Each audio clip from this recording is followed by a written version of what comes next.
Bueno, perdonad todo este atraso. ¿Se escucha bien?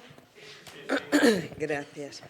Yo vengo de un examen, Fer viene también venimos el fin de curso es lo que tiene, que es una auténtica locura. Y bueno, muchas gracias por estar aquí. Veo que también está ya el video streaming funcionando. Vamos a comenzar, si te parece, Fer, cuando tú quieras.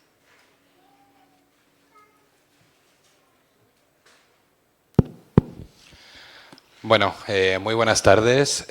Muchísimas gracias por asistir, tanto presencialmente como... A ver, un momentín.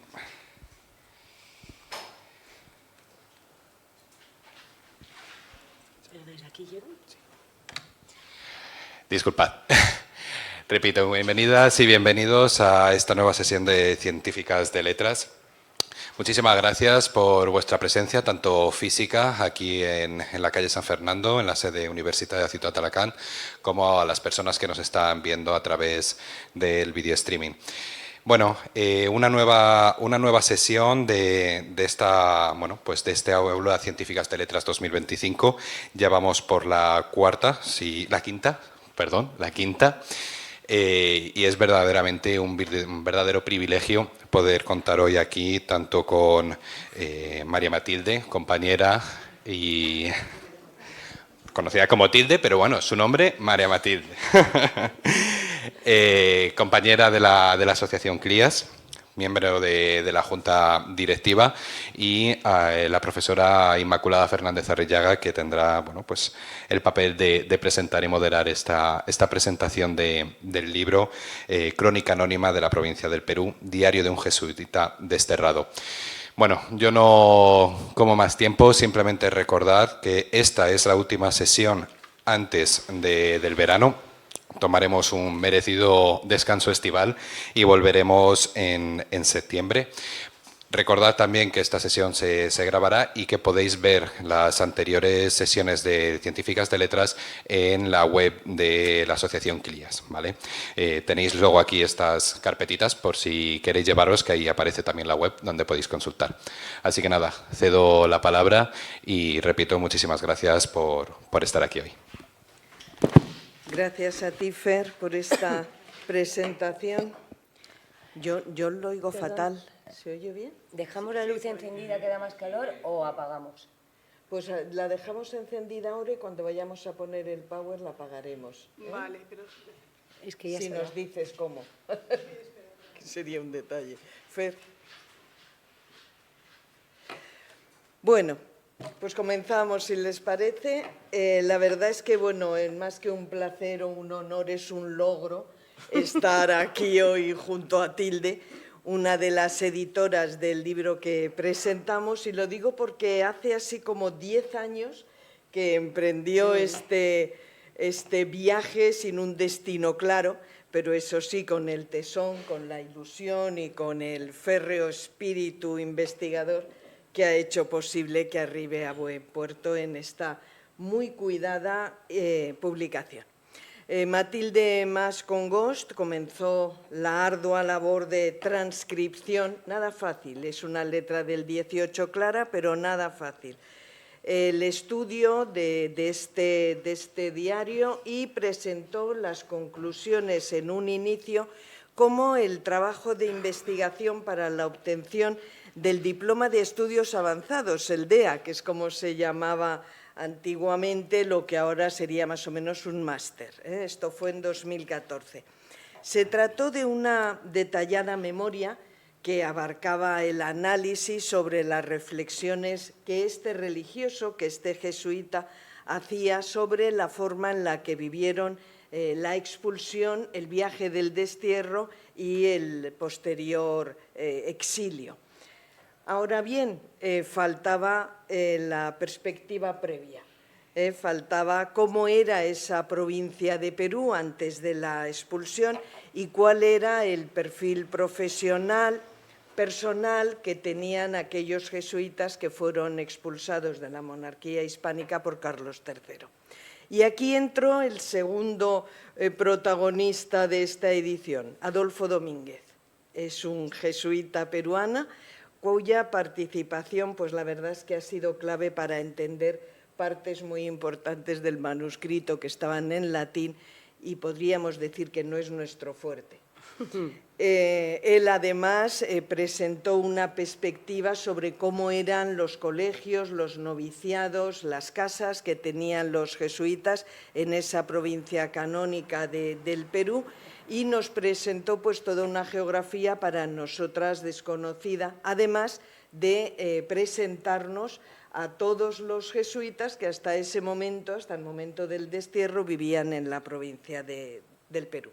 Así, con la unión de estos dos editores, con el intercambio de sus saberes, a pesar de la distancia, uno en Lima, la otra en Crevillente, pues empezó la redacción de lo que ha sido un estudio introductorio que les va a encantar porque es muy clarificador de por qué escribe este jesuita, de cómo lo hace y cuándo lo hace. No tenemos el nombre del escritor, es un diario anónimo. A estos jesuitas que tanto escribieron no les interesaba pasar a la posteridad, ni siquiera les interesaba que se leyera lo que escribían.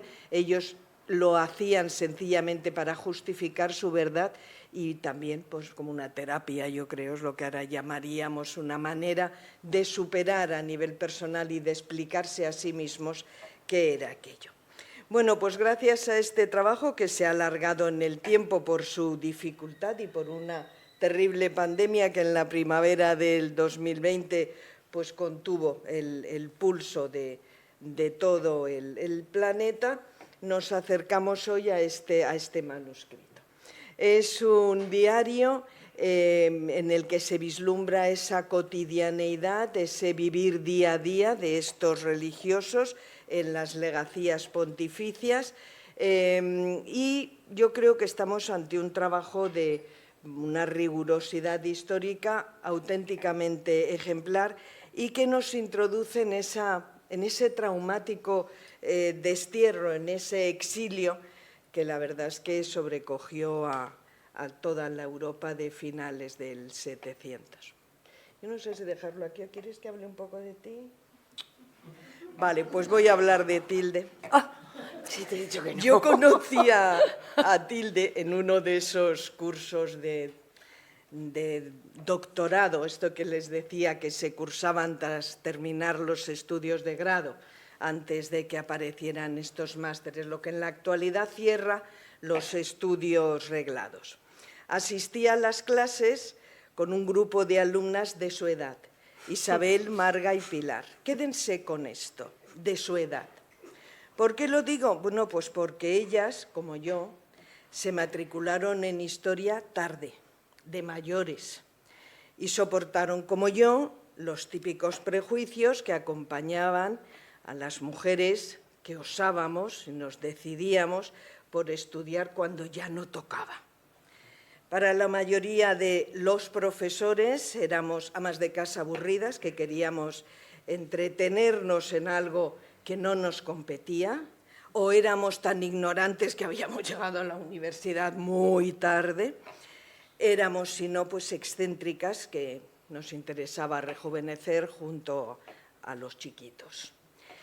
Ellas podrían contarles muy buenas anécdotas a ese respecto. Yo solo les voy a contar una que me ocurrió a mí. Un profesor auténticamente preocupado, en ningún momento había maldad en sus palabras, nos llamó al despacho a las otras dos compañeras mayores como yo y nos preguntó por qué no nos quedábamos en casa, que dónde íbamos a estar mejor y sobre todo que distraíamos a los alumnos, todo muy masculino. Yo le pedí que me diera la recomendación por escrito y bueno, ya no nos volvió a molestar. Eran otros tiempos. Les hablo de finales de los años 90, en los que, bueno, ¿saben cuántas profesoras mujeres tuve yo en 5 años de licenciatura? Una, Cristina Montiel. ¿Saben qué edad tenía yo cuando empecé la carrera de Historia? 33 años, la anciana. Bien, pues a todos estos clichés tuvo que enfrentarse Tilde, que encima era rubia y guapa. es decir, para estos dinosaurios, tonta perdida. Por aquella época, su vida familiar además dio un giro estremecedor, uno de esos zarpazos que solo las garras de la vida nos dan de vez en cuando, y a pesar de todo esto, superada la licenciatura, el doctorado, habiendo defendido con la mejor nota su diploma de estudios avanzados, pues quiso seguir en la investigación histórica, insistía. Bueno, fue así como nos volvimos a encontrar, esta vez para trabajar juntas y bien avenidas, porque, bueno, a su lado la verdad es que todo es fácil. Al lado de Tilde, todo es fácil, menos que te diga que sí a la primera. ¿Qué te parece si vamos a este seminario? No, yo no. ¿Y si transcribes todo el día? ¿Qué dices, no? Bueno, ¿y si a lo mejor podemos preparar un libro? ¿Un libro yo? ¡Ni loca! Pero bueno, aún así ha sido correctora de las transcripciones de un numeroso grupo de alumnado, que además le adoraba. Me ha acompañado en los seminarios de Madrid, de Valladolid, de Loyola, algunos internacionales, que hemos estado muchas de las aquí presentes, Ravenna, Bolonia, y ha participado activamente con ponencias en algunos internacionales de Andalucía. Siempre con un talante, la verdad es que ejemplar. Me refiero a esa capacidad suya de ver los aspectos positivos en cualquier adversidad. Algo que creo es de las cosas más difíciles para cualquier ser humano, porque, bueno, nuestra tendencia es el desánimo, es la queja, ¿no?, ante los inconvenientes. Bueno, pues de ahí te saca Tilde rapidito. O se estroncha de risa o te empuja para que veas cómo tu lamento en nada te ayuda. Ese es uno de los talentos que más valoro en ti, Tilde. Tu ausencia de desánimo, tu saber sacar fuerzas de donde no siempre las hay, tu capacidad para levantarte en las caídas y ese empeño porque nada ni nadie apague tu luz. Una luz que siempre ha alumbrado el ya largo camino que llevamos juntas, que me gustaría que siguiera a nuestro lado y por mucho tiempo. Gracias, amiga. Madre mía. Y gracias a todos ustedes por acompañarnos. Cuando quieras. Madre mía, madre mía.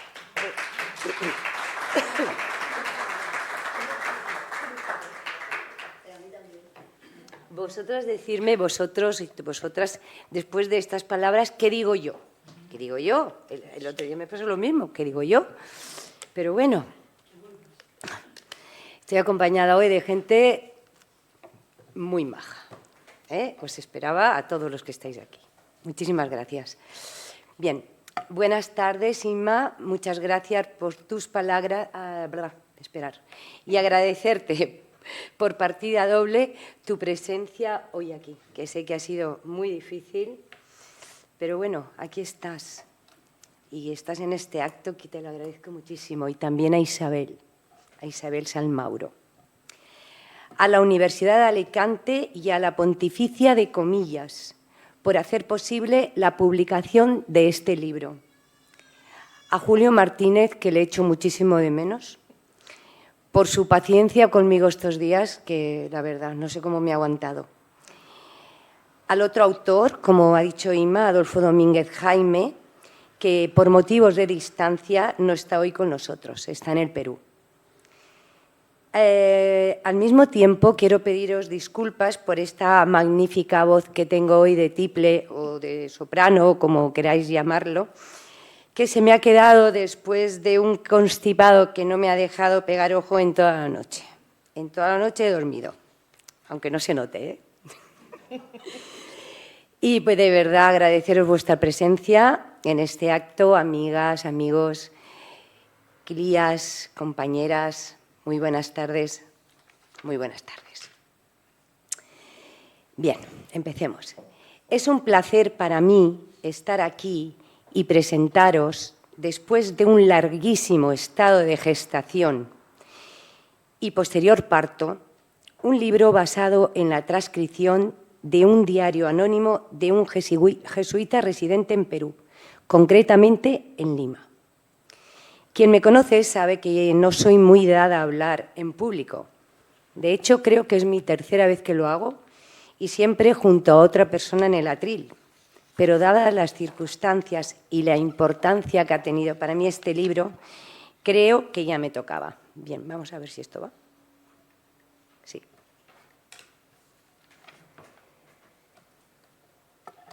Quien me conoce, esto ya estaba. Os voy a contar un poco cómo se gestó. Y aunque Inma ha contado ya un poco, pero os voy a contar mi historia.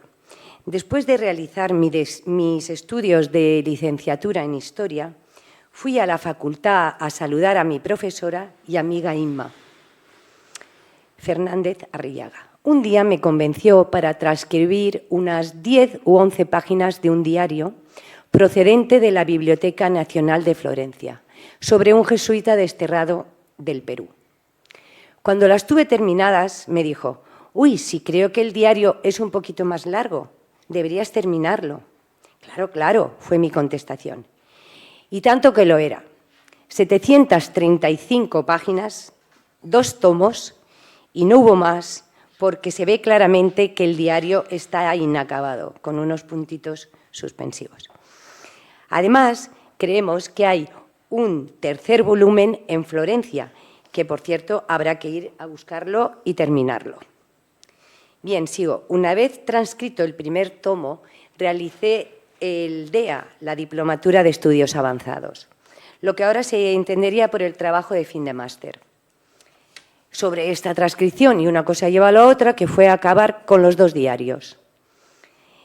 Este libro ha sido un poco como el Guadiana. Ahora sí lo trabajo, ahora lo dejo arrinconado, que no olvidado. Hasta que llega la maldita pandemia y allí se quedó. Ni lo toqué. La voz de la conciencia, que ya sabéis quién es, Inma, me preguntó que cómo iba la transcripción. Y yo, sin pensar, le digo: «Pues prácticamente acabada», así muy chula yo. Dice: «Pues, ya sabes qué hay que hacer». «Vale, vale», le digo yo, «ya sé qué tengo que hacer», que era terminarlo, y es lo que he hecho. Así que tengo que comentaros también cómo aparece mi compañero y coautor, aunque ella lo ha comentado también, por estos lares, siendo peruano, historiador como yo, y jesuita como los que expulsó Carlos III, es decir, miembro de la Compañía de Jesús. En el año 2017 se celebró en el puerto de Santa María un congreso internacional sobre los 250 años de la expulsión de los jesuitas. Mi compañera de batallas, de clase y de todo, Pilar Las Heras y yo, hicimos un trabajo conjunto, donde ella hablaba sobre su diarista y yo del mío. Al acabar la intervención, Adolfo no tardó en presentarse, comentándonos que él tenía documentación muy importante en el momento en que se produce la expulsión de estos regulares en el Perú. Por cierto, que tenía razón, porque el trabajo realizado por él es interesantísimo, ya que nos proporciona con exactitud los colegios que en ese momento había en el Perú, quién estudiaban ellos, las materias que se ofrecían, los principios de la educación jesuita y un largo etcétera que él ha sabido investigar con una gran dedicación. Así es que nos pareció perfecto su ofrecimiento.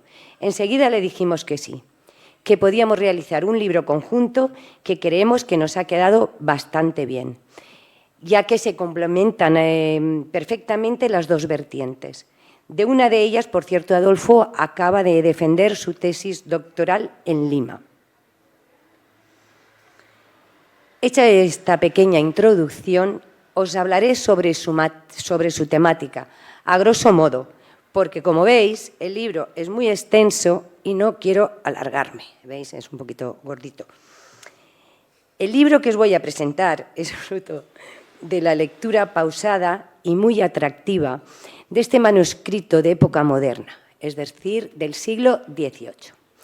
Se trata de una investigación histórica, real, nada de ficción y de gran importancia geopolítica, ya que explica un acontecimiento que afectó a más de 6.000 jesuitas de todo el mundo. Si bien nos centraremos en la parte del Virreinato del Perú.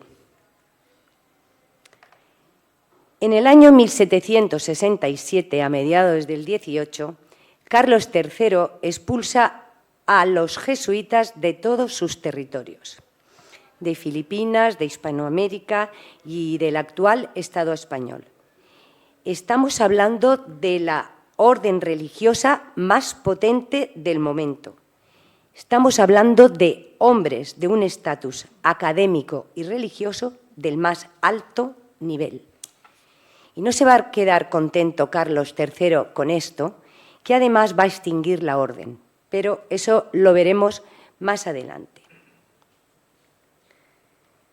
A lo largo de la historia, a los jesuitas se les ha acusado de muchos sucesos, unos verdaderos y otros no. Por ejemplo, sus ansias de riqueza, las mismas que las otras órdenes religiosas, de tener muchos bienes materiales, igual que las otras, o de tener mucha información a través de las noticias que les llegaban de sus misiones en todo el mundo, pero sobre todo del confesionario.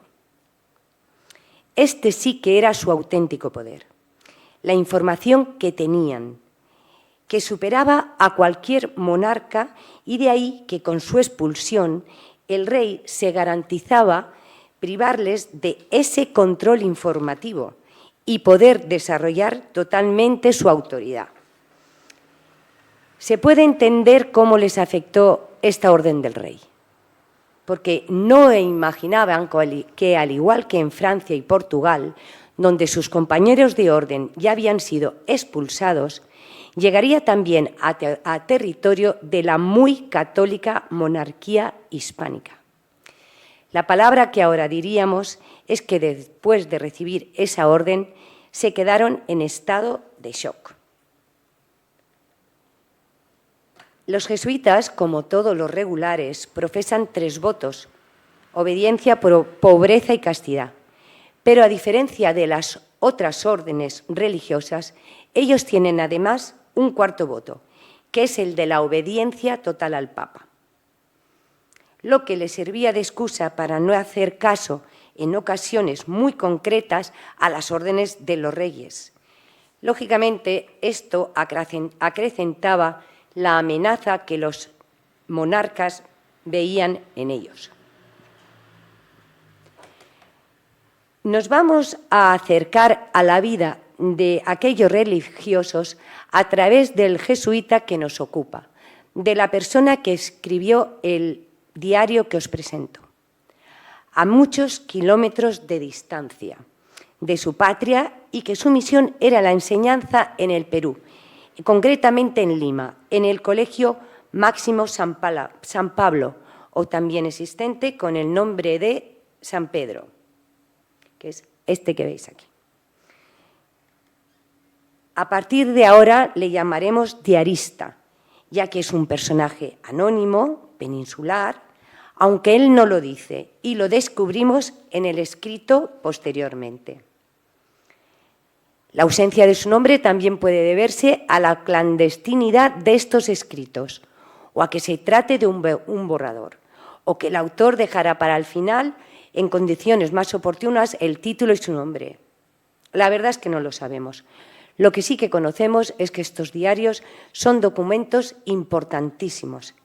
Y precisamente este diario de la provincia de Perú ha sido el objeto de nuestro estudio. Una transcripción exacta donde descubrimos cómo fueron sus vidas, sus recuerdos, sus experiencias y penalidades, es decir, la historia que tuvieron en esos años de exilio.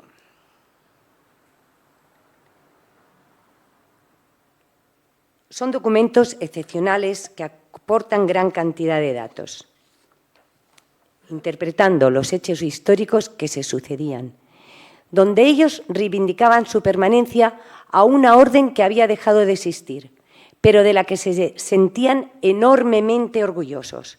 Y por eso escriben y escriben, siempre a escondidas, en la clandestinidad, recopilando datos para dar sentido a su pasado, a su verdad. No son amenos ni objetivos, ni quieren que se publiquen.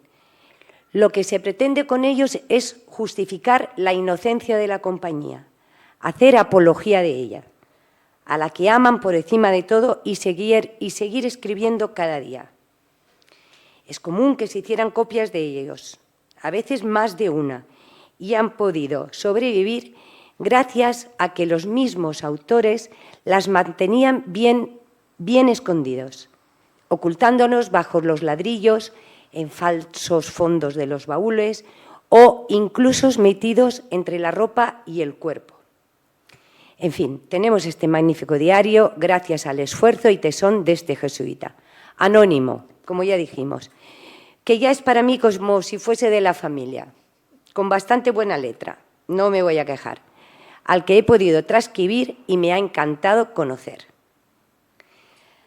A lo largo del diario, este sacerdote va realizando un relato sobre las circunstancias y el modo en que se produjo el arresto, posterior destierro de casi 50 años y la abolición de la orden, a los pocos años de llegar a las legacías pontificias. Recordemos que no tuvieron permiso para volver a la corte española hasta 1815. Así que os haré un breve relato sin extenderme demasiado. Nos remontaremos, pues, al día 9 de septiembre de 1767, de madrugada, en el que son arrestados los regulares del Colegio San Pablo de Lima. Más o menos se produce en todos los colegios y casas de la Compañía de Jesús el mismo día o pocos de diferencia. Estoy hablando de América, aquí se había producido antes. Según la distancia, y se ordenaba a las autoridades, entre otras cosas, entre comillas, llevar las órdenes a efecto con vigor, prudencia y secreto. Con esto se quería evitar que la noticia se trasladase de un colegio a otro, aunque eso no era tarea fácil, dado el número de colegios, haciendas y casas que poseían los jesuitas y lo esparcidas que se hallaban, pero con todo lograron en gran parte su intento. Hay que tener en cuenta que el medio de locomoción, que era como mucho una mula, es fácil comprender que no pudo transmitirse de una parte a otra la noticia del suceso.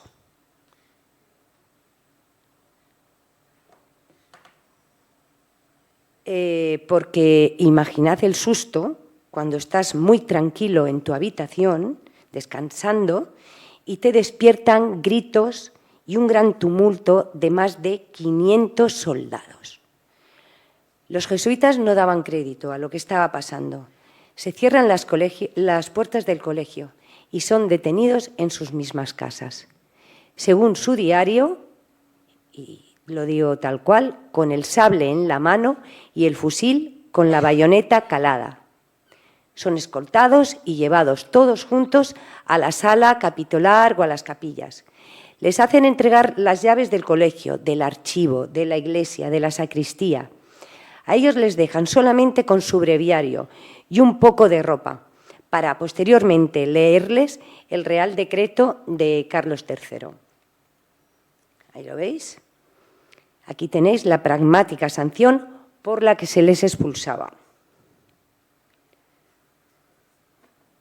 Fueron casi 2 meses el tiempo que estuvieron retenidos en el colegio, con escasez de comida y bastante maltrato por parte de los oficiales.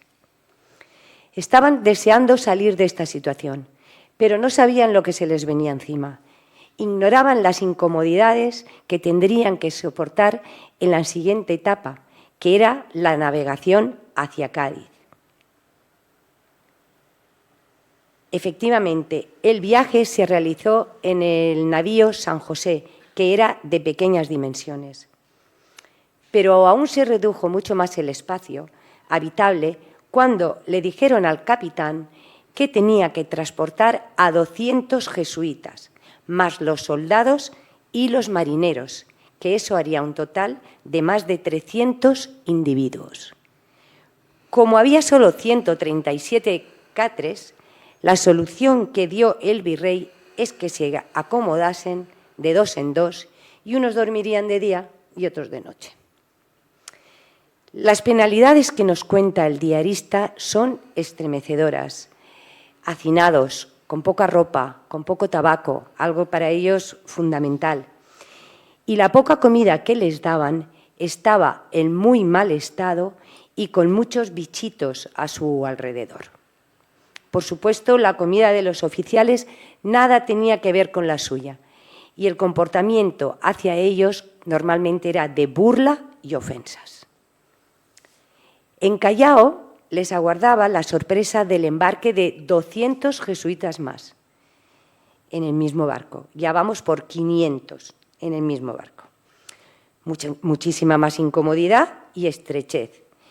Y le pedían a Dios, y leo textualmente, mucha paciencia para soportar y tolerar lo que temían que iba a ser un largo viaje en un navío tan maltrecho, como así fue.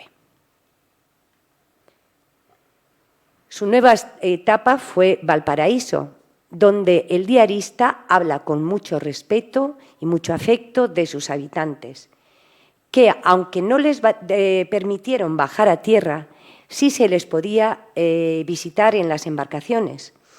Y muchos amigos y conocidos les proveyeron de ropa, comida, pero sobre todo de afecto, respeto y cariño.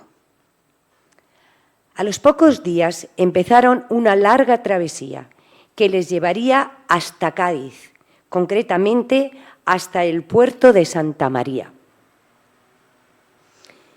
que era el lugar de tránsito desde América y Filipinas hacia el destierro, donde debían reunirse todos los procedentes de ultramar, es decir, más de 2.000 hombres que irían llegando a lo largo de 2 años. Todo este peregrinar y lo que les quedaba aún se debía a que Carlos III los enviaba a los territorios del Papa, ya que, como hemos dicho anteriormente, la obediencia al pontífice era total. Pero al llegar a Civitavecchia, el puerto de Roma, los primeros barcos con los jesuitas de Toledo, de Castilla, de Andalucía y Aragón se encontraron que los cañones del Papa apuntaban a las naves españolas, es decir, que el Papa actual, en ese momento, Clemente XIII, no permitía que desembarcasen. ¿Por qué? Fue su pregunta, y la de todos, la mía también. Hay que entender que el Papa toma esta decisión para presionar al rey Borbón y que se piense la medida adoptada y lo readmita, pero nada más lejos de las ideas del monarca. Los peruanos, entonces, dirigen sus naves hacia Córcega, con un total de 800 jesuitas americanos. Algunos padres enfermos tuvieron que quedarse en el puerto de Santa María hasta su recuperación. Otros murieron durante su estancia y a un grupo lo retuvieron como rehenes de Carlos III hasta la extinción de la Compañía de Jesús. Eso en el puerto de Santa María. Al llegar a Córcega, se hallaron con serias dificultades para desembarcar en esa isla, ya que se encontraba en aquellos momentos en plena guerra civil independentista. Nos detalla incluso cómo las balas rozaban sus cabezas. Su sorpresa y su horror no podían ser mayores, después de tantas penurias sufridas desde su arresto. Tuvieron que marchar a Ajaccio, donde estuvieron varios días, para determinar en qué ciudad se debería hacer el desembarco. Navegaron a San Florencio con grandes dificultades meteorológicas. Nos cuenta que había lluvias, vientos, truenos, en fin, imaginaros, de todo. Pero sobre todo lo que les sorprendió fue una tropa de isleños corsos que avanzaba hacia el ejército francés con sus fusiles y que les dijeron, y leo textualmente otra vez, que desocuparan el puerto cuanto antes, ya que los cañones estaban dispuestos para disparar y ellos estaban en medio. Este aviso obligó al comandante a zarpar rápidamente y conducirlos a la ciudad de Bastia, padeciendo muchas estrecheces en el alojamiento, ya que esta ciudad estaba inundada de tropas francesas cuyos jefes estaban hospedados en el colegio que los jesuitas tenían allí. Bueno, pertenecía a la ciudad de Génova, intentaban sofocar una revuelta de los corsos y al final tuvieron que pedir ayuda a Francia. Bueno, al final los jesuitas se vieron los pobrecitos ahí en medio de todo. En la ciudad de Bastia estuvieron solo 2 meses y ya llevaban 10 desde su arresto. Para el 31 de agosto del 1768, hacer su última travesía hacia los estados pontificios, más concretamente a la ciudad de Génova, donde tampoco se les permitió desembarcar. Tuvieron que ir a los pequeños puertos. A los pocos días, un intendente eligió al azar a 60 jesuitas jóvenes y habla en plural, por lo que deducimos que él fue uno de los elegidos. Y les dijo este intendente que fuesen caminando hacia Bolonia. Bolonia ya era una legacía de los estados pontificios.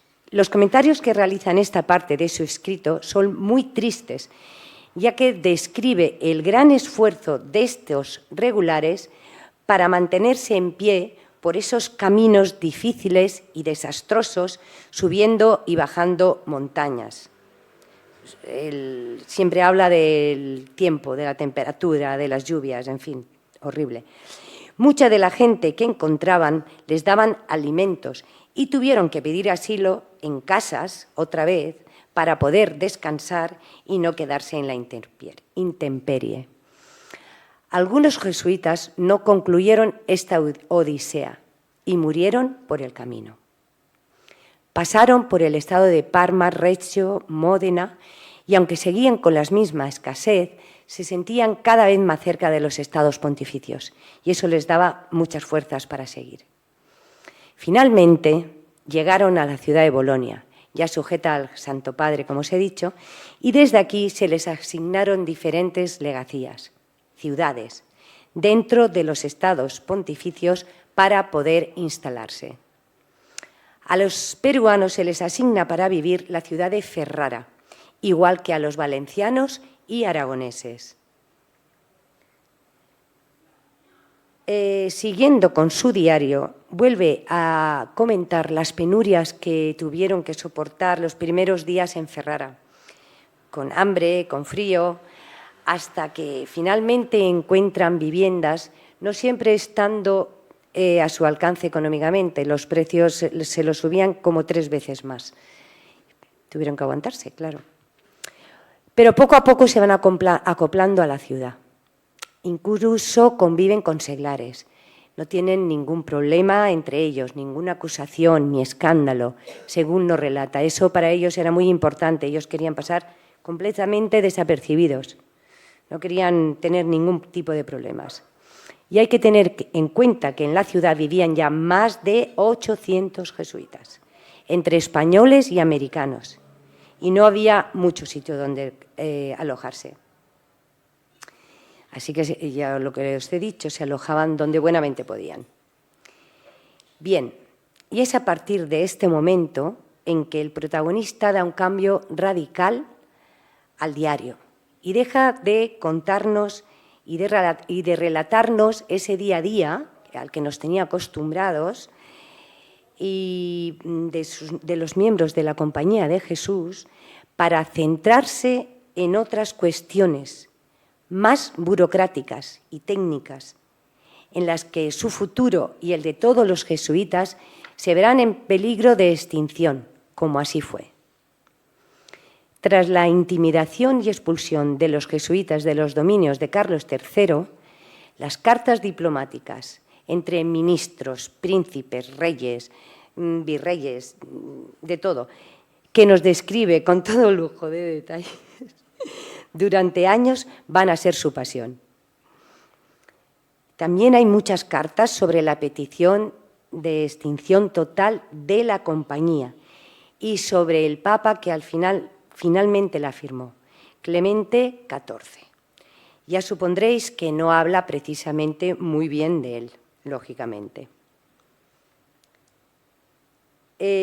Con mucho dolor relata estas páginas y es a partir de ahí, de la extinción total de la orden, cuando ya no podrán llamarse jesuitas. A este papa le sucede Pío VI. Los jesuitas tenían muchas esperanzas puestas en él para la restauración de la compañía, pero no fue así, ya que años después, muchos años después, seguían esperando. Y no fue hasta 1815, estamos hablando de casi 50 años después, cuando se restaura la orden por el Papa Pío VII y que fue el fin de su calvario. Bien, he tratado de no hacer demasiado extensa esta presentación, aunque podría haberlo hecho, como habéis visto que el librito se podía, y espero que os haya podido transportar un poco a aquella época y a esos acontecimientos que padecieron estos religiosos del siglo XVIII. Y que en esta breve exposición os haya abierto el apetito para conocer un poco más cómo fue la experiencia de esta orden en sus momentos más críticos.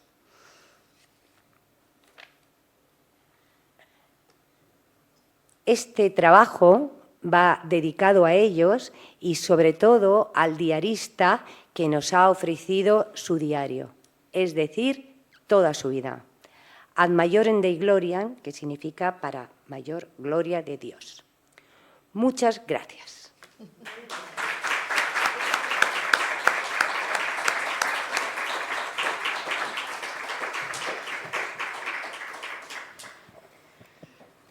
Bueno, si queréis que establezcamos debate, si alguien tiene alguna pregunta.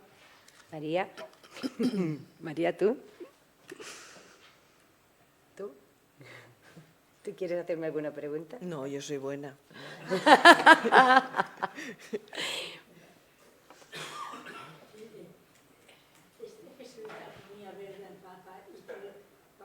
Espera, Pilar, perdona, es que no nos oyen los que están online. Espera. Pilar, Del día a día a la... empieza. Que cuando cambia del día a día, de eso que cambia radicalmente. Porque el que estudiaba yo cambia del día a día a poner verde al Papa, a Carlos III, y toda su intención era machaconamente repetir lo malo que era el Papa, lo malo que era el rey, lo mal que lo pasaban, y lo repite 50.000 veces. Sí. Si se hacía lo mismo, ¿no? Ciertamente. Justo hoy estaba repasando otra vez y es que se nota tan claro cuando hace el parón de cuando ya llega a su legacía de Ferrara y ya más o menos, pues eso que os he contado brevemente, que ya se instalan, tal, no sé qué, por los que les cuesta un poco el acoplarse a la ciudad. A partir de ahí, como la mitad del libro, quizá antes, ese cambio radical lo da y empieza a, lo que tú dices, a hablar mal del Papa. A Clemente XIV lo pone a caldo. Hay un capítulo entero, pero poniéndolo a caldo, que si su locura, que si era un papa que estaba loco, pero que no valía para nada, que no sé qué, no sé cuánto. Lo pone a caldo. Pero él, más que a Carlos III, él a quien pone a caldo es, como siempre hacemos aquí, es a los ministros de Carlos III, ya sabes, viva el rey y mueran sus ministros. Pues hacen lo mismo. Habla no tan mal de Carlos III, muy mal de sus ministros, muy mal. Al rey lo respetan. Sí, lo respetan. No, pues el rey. Y pone también muchas crónicas, porque muchas crónicas políticas del estado de la guerra de Napoleón, del estado de guerra entre Córcega y Italia. Porque él también hacía muchas crónicas políticas. El que estudió hacía muchas crónicas, explicaba el estado político del momento de la guerra. Está igual. Así o sea, que mantenían teniendo información, siguen teniendo información de todo. Tenían información. a través Sí, de las bueno, el gacetas. cambio ese que se experimenta en todos los diarios, de una primera parte descriptiva de lo que fue la expulsión, el viaje al destierro y la instalación en las legacías pontificias, vino por órdenes de sus superiores. Se encargó a 1 o 2 jesuitas de cada provincia que hicieran esa descripción. De hecho, en la provincia de Castilla fue el padre Isla el encargado y recopiló información de varios novicios que venían de distintos lugares de Castilla para hacer el famoso memorial que publicó Enrique Jiménez, transcribiendo lo que había dicho el padre Isla. Y observamos que en cada provincia hay un manuscrito. Cuando terminan, que ya han llegado ahí, a partir de ahí empieza toda una política de combate hacia todos sus enemigos, empezando por lo que ellos llaman los jansenistas, los filosofastros, o sea, no tienen filtro, además, como no quieren publicar lo que están escribiendo, lo único que hacen es justificar su inocencia. Y tienen información porque se van pasando las gacetas de una provincia a otra, es decir, todos repiten lo mismo, porque todos quieren ofender hacia lo mismo. Al rey, con el rey no se pueden meter nunca, claro, tiene que ser con sus ministros, ¿no? Y de hecho, con el Papa, claro, a Clemente XIV, pues lógicamente no les cae muy bien. De hecho, en Roma estuvimos el día que en la iglesia donde están los restos mortales de Clemente XIV, yo fui con un amigo, con Trigueiros, portugués, y cuando entramos vino el que custodiaba la iglesia y dijo: perdón, es usted jesuita, ¿verdad? Y Trigueiros dijo: pues sí. Dice: es que son los únicos que vienen, que es para saber si sigue muerto.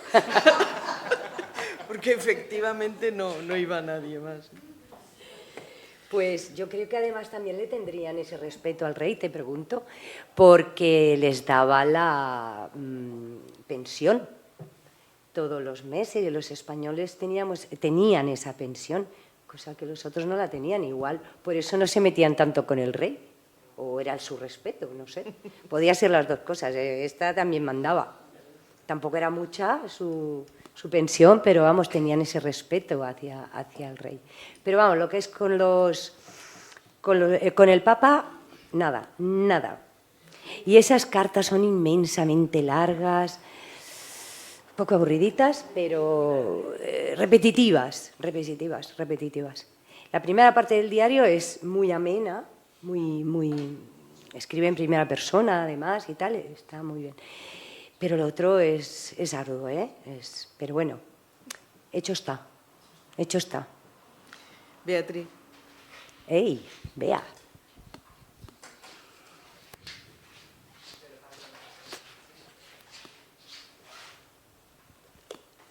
Gracias. Bueno, yo tengo 3 cosas que decir. Madre mía, En primer lugar, quiero felicitar a la autora del libro, porque además de ser una historiadora excelente, es amiga. Y bueno, y entiendo, porque además hace años que me estabas hablando de los jesuitas, en muchas ocasiones has querido tirar la toalla, y ahí tenías a tu mentora, a tu maestra Inma, que te daba ánimo, y ha sido seguro toda una aventura, ¿no?, compartir con ella todo esto. Menos mal. Yo quiero, en primer lugar, plantearte 2 cosas, ¿no? 2 cosas, ya he dicho una. La primera de ellas es si tendrá continuación, es decir, ¿vas a animarte a la aventura esta de transcribir diarios? No. Y después quería comentarte ya la parte más emocional, porque además los diarios, escribir a través de diarios es una práctica que me interesa especialmente. Si hay alguna mención a alguna mujer, entiendo que es un clérigo, lógicamente no, alguna mujer, ya sea familia o alguna religiosa que le ayudase en su momento, o alguna mención al género femenino. Bueno, primero, gracias por tu presencia aquí. Bea, nos conocemos desde que ella tenía 18 y yo 40. Empezamos la misma clase, nosotras 4 éramos las mayores y nos sentábamos delante, y Bea siempre nos hacía así: hola, desde el primer día. Nosotros: ay, ya tenemos una amiga joven, menos mal que nos saluda a alguien. Bien, Bea, pues gracias por estar aquí. Mención a alguna mujer que yo sepa, como no sea la contadina de Valentano, que Sí, vamos, ahora continúa tú. hacen Creo que no. mención a dos tipos de mujeres. Unas las profetisas, que en aquel momento eran mujeres con bastante poder, un poco lo que serían ahora las influencers. Y estas profetisas lo que decían es que la compañía iba a volver a España. Entonces, claro, tenían que promocionar esa manera de pensar.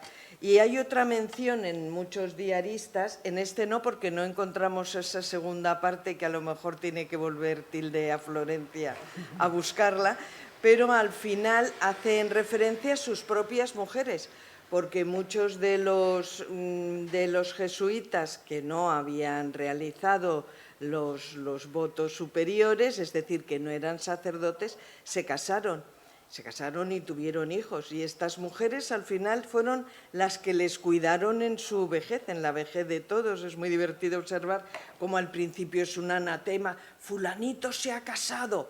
No, y era horrible, además las mujeres eran lo peor, pero como poco a poco, en la medida que las van necesitando, son mujeres italianas en general de clases bastante pobres, mujeres marginadas, claro, menos los de la provincia de México, que algunos casan con mujeres de relevancia, pues van aceptándolas. Y cuando vuelven a España, en 1798, vuelven con algunas de ellas. Aún así, uno de los menos progresistas, el padre Luengo, comenta que es terrorífico volver a España rodeado de mujeres y de hijos de jesuitas. Este es el tono en el que hablan de ellas. Vea, referente a si hay un tercer volumen, no lo sé. Hay el capítulo 40, que es el último, realmente yo transcribo la mitad del 40 o más, no lo sé. Y acaba en... o se quedó sin tinta, o la pluma se le estropeó, o yo no sé qué pasó. Pero él acaba en el 40, no pone 41 y tal en el principio, pone 40 y acaba ahí, a mitad. No sé si habrá un tercero, no creo. No creo. De todas formas, yo ya estoy haciendo otras cosas. Otro jesuita que ella sí que conoce muy bien, que es el que ella ha estudiado y el que hizo su tesis, que fue el padre Luengo, que ahora estoy con él. Y este sí que escribía diariamente, porque este mío se nota que ha escrito, mío, ya es mío, este sí que se nota que escribe a posteriori. Pero el padre Luengo, que es el tuyo, ese sí que escribe diariamente, casi prácticamente todos los días, ¿verdad? Sí, es agotado. ¿Cuántos diarios tiene? No sé, 40. Son 367.000 páginas. Ni se te ocurra darme a mí eso, diciéndome que es un poquito. No, son muchos volúmenes, algunos están ya transcritos y editados, Sí, claro. pero sí forman, y aparte de eso tiene una colección de papeles varios que suma 30 y tantos volúmenes con la recopilación de toda la documentación que justifica lo que dice. No hacían otra cosa y era un empeño vital. Por eso sí que te digo que estoy con lo mismo. O sea, pesadita yo allí, ale. Sigo con lo mismo de los diarios. Este ya está hecho y yo creo, chicos, que hasta aquí me vais a ver. Estando ahí me veréis muchas veces. Aquí creo que menos. Pero bueno, no se puede decir, ¿eh? O sea, que igual. ¿Alguna cosita más? Sí, aquí hay otra pregunta, Isabel. Sí, yo quería saber si, teniendo en cuenta el Carlos III que se conoce en Madrid, tan culto, tan alcalde, tan magnífico, pues había puesto en los colegios donde dejó arrasada la orden de los jesuitas, le sustituyó otra orden para poder fomentar la cultura, o hay una dicotomía entre el Carlos III de Madrid y el que manda este tipo de cosas, Yo por favor. respondo al principio y luego tú continúas con lo de las órdenes. Muy bien. Solamente decirte que para nosotros, que cuando estudiábamos historia, para nosotros Carlos III era pues lo más, ¿no? El más ilustrado. Siento que hay un señor aquí de Madrid, no quiero hablar mal de él, pero que yo siempre mucho respeto por Carlos III, pero de verdad no era tan ilustrado como pensábamos en el instituto, que a mí me habían contado. No era tan ilustrado. De hecho, el profesor Enrique Jiménez siempre nos decía, un señor que iba todos los días a cazar, menos el Viernes Santo, tampoco era tan ilustrado. Eso es lo que nos decía.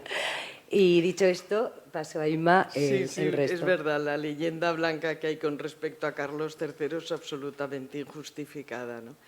Es la idea que conocemos todos del mejor alcalde del rey, pero en absoluto. Fue muy inteligente porque supo rodearse de un buen equipo. Aquí tenemos a mi compañero y profesor, Emilio Soler.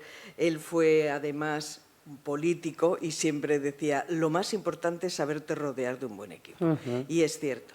Eso es lo que él hizo muy bien. Se trajo unos ministros auténticamente ilustrados de Nápoles y supo conservar en España a la gente que él era fiel y mucho más culta y mucho más ilustrada que él. Entonces eso es lo que le valió, porque efectivamente su gran logro era la caza, no había otra cosa en su vida. En cuanto a lo que planteabas de qué pasa con sus colegios, absolutamente todas las temporalidades, engloba con este término tanto las propiedades muebles como inmuebles que tenían, pasan a la corona. Y se supone que de las ventas y alquileres de todas esas propiedades se les va a pagar la pensión a los jesuitas que están en el destierro. Lo que se van haciendo es, por ejemplo, con sus bibliotecas, pues van a formar parte las más importantes de los fondos actuales de la Biblioteca Histórica de la Universidad Complutense, en la calle Noviciado. Con algunos de los grandes edificios que tienen, como por ejemplo el Colegio Imperial en la calle en Toledo, lo que van a hacer es, que ahora es un instituto, va a ser el centro de esas temporalidades. Y la mayoría de las propiedades, como la gente no las compra porque no se fían de que no vayan a volver, entonces no se compran y van pasando poco a poco al clero secular. El ejemplo de Alicante es muy significativo. Aquí había un colegio importantísimo, el que conocemos ahora como el edificio de las monjas de la sangre. Bueno, pues ese era el colegio que estaba en construcción en 1767, cuando ellos salen.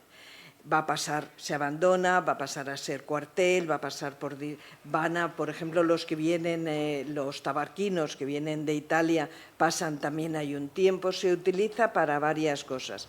Y después pasa a que lo administre el clero secular. Para significar la poca importancia que tenían las propiedades de esos jesuitas, se les entrega a un grupo de mujeres emparedadas, es decir, de mujeres que habían exigido un convento propio en Alicante y que tienen que ir a buscar a agustinas a Valencia para que lo abran. Y es por eso que estas monjas están allí.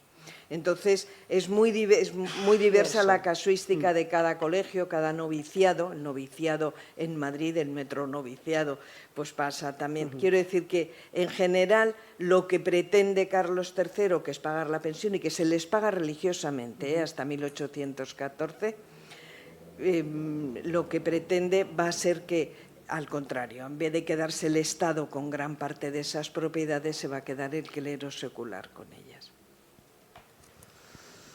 ¿Algo más? Bueno, estupendo. Pues si les parece, la editora del libro va a pasar a firmar a todos aquellos que quieran un ejemplar. La librería 80 Mundos ha sido tan amable de poner ese stand ahí fuera y le agradecemos mucho la gentileza y repetimos a todos ustedes su presencia. Muchas gracias. Muchísimas gracias por estar aquí, a todos y cada uno de vosotros. Gracias.